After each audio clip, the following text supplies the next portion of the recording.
तो दोस्तों आज हम लेके आए हैं देश दुनिया की तमाम ताजा बड़ी खबरें। सबसे पहली बड़ी खबर में आपको बताएंगे दोस्तों कि रिसर्च के नाम पर इजराइल को जंग लड़ने के पैसे दे रहा यूरोपियन यूनियन, रिपोर्ट में खुलासा। पंजाब में आपके लिए खतरे की घंटी, निकाय चुनाव में सीएम भगवंत मान के गढ़ में भी तगड़ा झटका। अस्पताल से डिस्चार्ज हुए बीजेपी के दोनों सांसद संसद में धक्का मुक्की के दौरान हो गए थे घायल।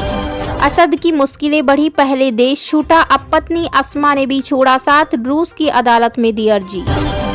पीएम से मिलने गए सुधाकर सिंह और सुदामा प्रसाद समेत शाहाबाद के 4 एमपी बेरंग लौटे, 40 मिनट इंतजार के बाद मिला ये जवाब।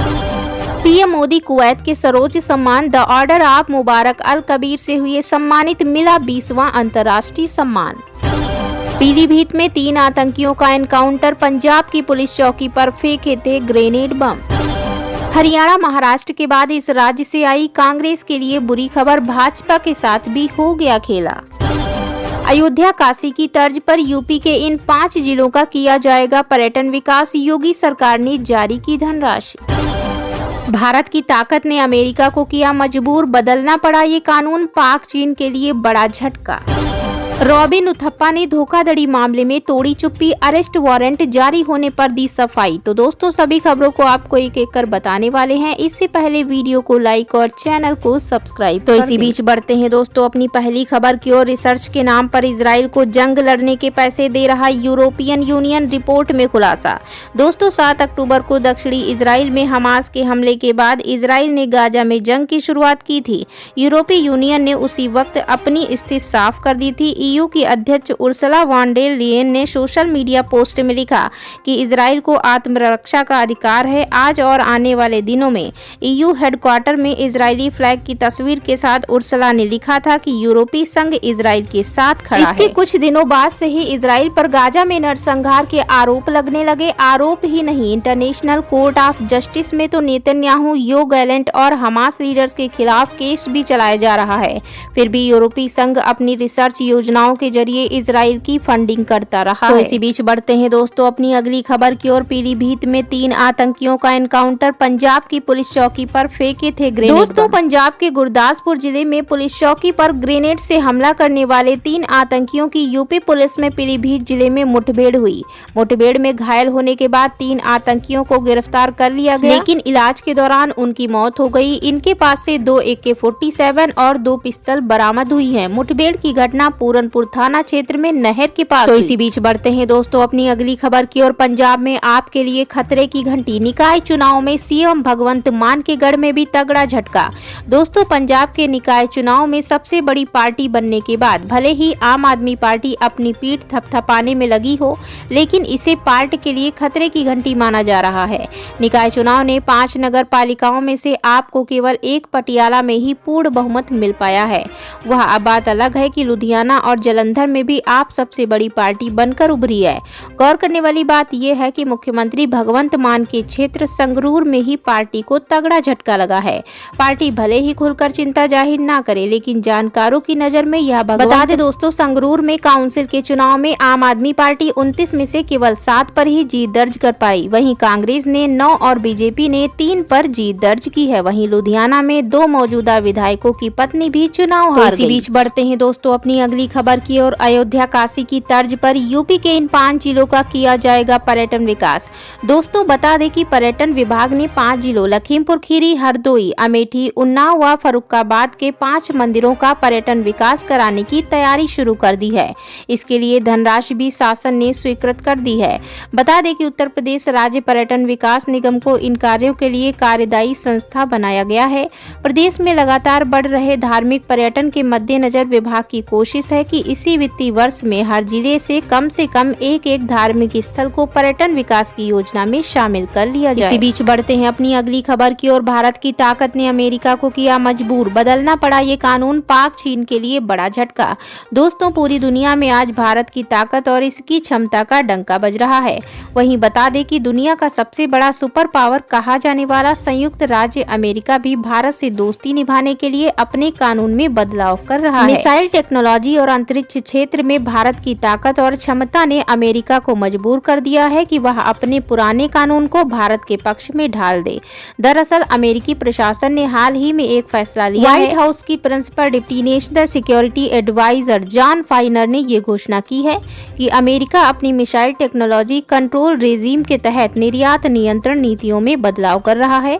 अमेरिकी कानून में इस बदलाव का उद्देश्य भारत और अमेरिका के बीच अंतरिक्ष और मिसाइल क्षेत्र में सहयोग को और मजबूत करना। तो इसी बीच बढ़ते हैं दोस्तों अपनी अगली खबर की ओर। अस्पताल से डिस्चार्ज हुए बीजेपी के दोनों सांसद संसद में धक्का मुक्की के दौरान हो गए थे दोस्तों। संसद परिसर में विपक्ष और एनडीए के सदस्यों के बीच हाल ही में धक्का मुक्की हुई थी। इस दौरान बीजेपी के दो सांसद प्रताप सारंगी और मुकेश राजपूत घायल हो गए थे। बता दें कि 19 दिसंबर को सिर में चोट लगने के कारण दोनों को संसद से अस्पताल लाया गया था। अब दोनों को अस्पताल से छुट्टी मिल गई है। वह दिल्ली के राम मनोहर लोहिया अस्पताल में एडमिट थे। बताते चले कि दोनों सांसद संसद परिसर में एनडीए और इंडिया गठबंधन के सांसदों के विरोध प्रदर्शन के दौरान हुई धक्का मुक्की से घायल हो गए थे। उनके सिर में चोट आई थी और ब्लड प्रेशर की समस्या हो गई। तो इसी बीच बढ़ते हैं दोस्तों अपनी अगली खबर की ओर। असद की मुश्किलें बढ़ी, पहले देश छूटा, अब पत्नी अस्मा ने भी छोड़ा साथ। दोस्तों सीरिया के अपदस्थ राष्ट्रपति बशर अल असद की पत्नी अस्मा अल असद ने अदालत में तलाक के लिए अर्जी दाखिल की। बशर अल असद की पत्नी रूस में नहीं रहना चाहती और वापस लंदन जाना चाहती है। बता दें कि द जेरूसलम पोस्ट ने तुर्की और अरब मीडिया स्रोतों के हवाले से बताया है कि अपदस्थ सीरियाई राष्ट्रपति बशर अल असद की पत्नी अस्मा अल असद ने तलाक के लिए अर्जी दी है और यूनाइटेड किंगडम लौटने की इच्छा व्यक्त की है। रिपोर्ट में कहा गया है कि अस्मा अल असद मास्को में व्यतीत हो रहे अपने जीवन से खुश नहीं है, जहां असद निर्वासन में रह रहे हैं। तो इसी बीच बढ़ते हैं दोस्तों अपनी अगली खबर की ओर। पीएम से मिलने गए सुधाकर सिंह और सुदामा प्रसाद समेत शाहाबाद के 4 एमपी बेरंग लौटे। 40 मिनट इंतजार के बाद मिला ये जवाब। दोस्तों बता दें कि बिहार के आरा सांसद सुदामा प्रसाद ने प्रधानमंत्री नरेंद्र मोदी पर जोरदार हमला बोला है। आरा के माले पार्टी ऑफिस में जनसंवाद कार्यक्रम के बाद भाकपा माले सांसद ने पत्रकारों से बातचीत के दौरान बताया कि वो देश के प्रधानमंत्री पीएम मोदी से मिलने के लिए गए थे। शाहाबाद के चारों सांसद साथ गए थे, लेकिन उनके कार्यालय में लगभग 40 मिनट बैठने के बाद उनसे मुलाकात नहीं हुई। सांसद सुदामा प्रसाद ने कहा कि उनके कार्यालय में जो कर्मी थे उन्होंने कहा कि आप लोग जाकर सिंचाई मंत्री से मिलिए। सांसद ने आरोप लगाया कि प्रधानमंत्री के पास 1 मिनट का भी टाइम नहीं था हमारे लिए कि हम लोग की बात सुनते या फिर हमारा आवेदन ले। सांसद ने कहा ये चीज हमको बहुत आहत करने वाली लगी है कि अडानी अंबानी के लिए तो इनके पास लाखों करोड़ों हैं, उनके लिए समय ही समय है, लेकिन यहाँ 8 जिले की समस्या सुनने का समय नहीं था। तो इसी बीच बढ़ते हैं दोस्तों अपनी अगली खबर की ओर। रॉबिन उथप्पा ने धोखाधड़ी मामले में तोड़ी चुप्पी। दोस्तों टीम इंडिया के पूर्व क्रिकेटर रॉबिन उथप्पा के खिलाफ अरेस्ट वारंट जारी किया गया था। उथप्पा को कथित तौर पर भविष्य निधि यानी पीएफ में धोखाधड़ी के लिए यह वारंट जारी किया गया। रिपोर्ट के मुताबिक Uthappa Centaurus life style brand private limited नाम की कंपनी में हिस्सेदार हैं। यह कंपनी कर्मचारियों के वेतन से काटे गए रुपए उनके पीएफ खातों में जमा करने में विफल रही, जिसके कारण लगभग 24 लाख रुपए की धोखाधड़ी हुई। वहीं अब रॉबिन उथप्पा को बकाया चुकाने के लिए 27 दिसंबर तक का समय दिया गया है, अन्यथा उन्हें गिरफ्तारी का सामना करना पड़ सकता है। अब रॉबिन उथप्पा ने इस पूरे विवाद पर बात की है। उथप्पा ने strawberry lens area private limited, Centaurus life style brands private limited और बेरीज फैशन हाउस के साथ अपने संबंधों को स्पष्ट किया। उथप्पा ने स्पष्ट किया कि वो इन कंपनियों में कार्यकारी भूमिका में नहीं है। हालांकि उथप्पा ने जरूर कहा कि उन्होंने ऋण के तौर पर इन कंपनियों को वित्तीय सहायता प्रदान की। तो इसी बीच बढ़ते हैं दोस्तों अपनी अगली खबर की ओर। पीएम मोदी कुवैत के सर्वोच्च सम्मान the Order of Mubarak Al Kabir से हुए सम्मानित।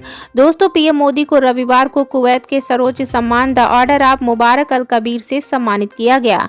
कुवैत के अमीर शेख मेसल अल अहमद अल जबर अल सबा ने सर्वोच्च नागरिक सम्मान the Order of Mubarak the great से पीएम मोदी को सम्मानित किया। बता दें दोस्तों कि पीएम मोदी 2 दिवसीय कुवैत यात्रा पर हैं। यह किसी देश द्वारा पीएम मोदी को दिया गया 20वां अंतर्राष्ट्रीय सम्मान है। The Order of Mubarak Al Kabeer Kuwait का एक नाइटहुड ऑर्डर है। यह ऑर्डर मित्रता के प्रतीक के रूप में राष्ट्राध्यक्षों और विदेशी संप्रभुओं तथा विदेशी शाही परिवारों के सदस्यों को प्रदान किया जाता है। बता दें दोस्तों प्रधानमंत्री रविवार को कुवैत के बयान पैलेस पहुंचे, जहां उनका औपचारिक स्वागत किया गया और गार्ड ऑफ ऑनर दिया गया। वहीं कुवैत के प्रधानमंत्री महामहिम शेख अहमद अब्दुल्ला अल अहमद अल सबा ने उनका गर्मजोशी विशेष स्वागत किया। प्रधानमंत्री नरेंद्र मोदी ने रविवार को कुवैती अमीर शेख मिसाल अल अहमद अल जबर अल सबा के साथ व्यापक बातचीत की। बातचीत में भारत कुवैत संबंधों को नई प्रगति प्रदान पर फोकस किया गया है, विशेषकर व्यापार, निवेश और ऊर्जा के क्षेत्रों में परस्पर निवेश